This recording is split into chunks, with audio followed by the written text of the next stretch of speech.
You've logged the clinical hours and mastered the core curriculum. The IBCLC exam is now right around the corner, which means it is time to transition from broad study to a specific execution plan. We are breaking down a 3-phase strategy to get you through test day.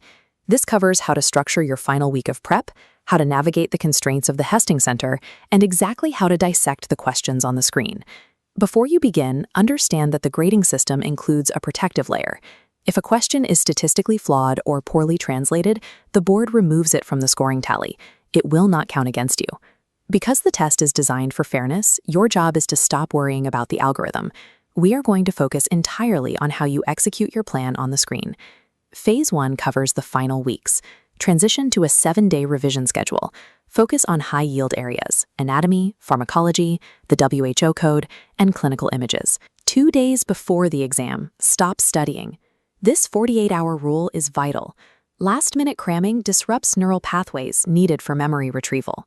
Spend the day before the test lowering your cortisol levels.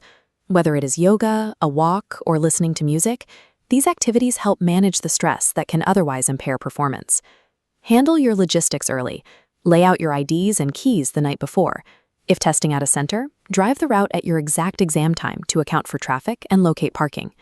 On the morning of the exam, prioritize your biology. Ensure you get 7 to 8 hours of sleep and eat a breakfast rich in brain foods like eggs or almonds to prevent memory lag.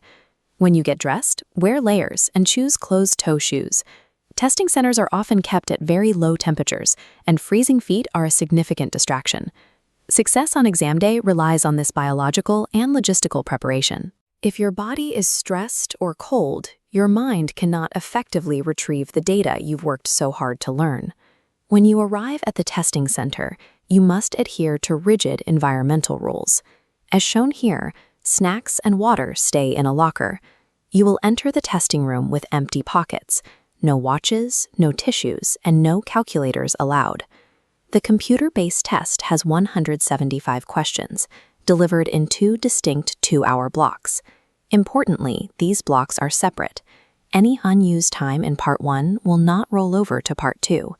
When you finish the first half, that remaining time simply disappears. The proctors will provide you with a small dry erase board and a marker for your notes. Make sure to cap the marker every time you are not actively writing.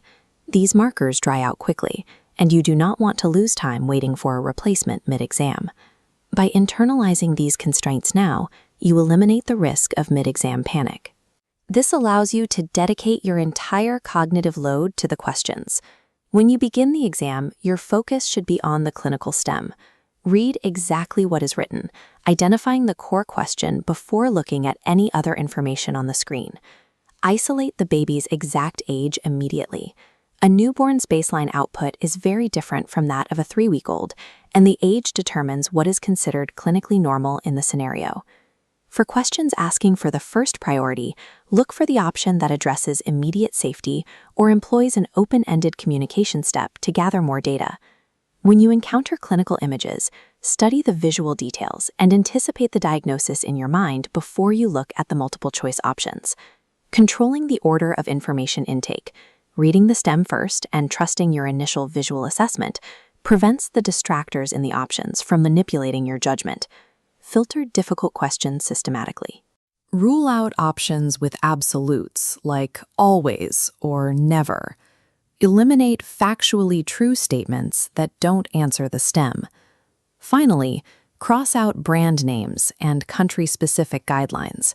This international exam relies strictly on generic terms and WHO standards.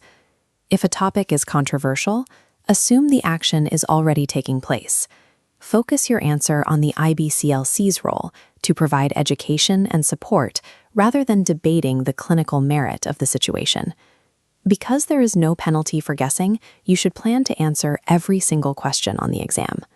These elimination tactics strip away the noise.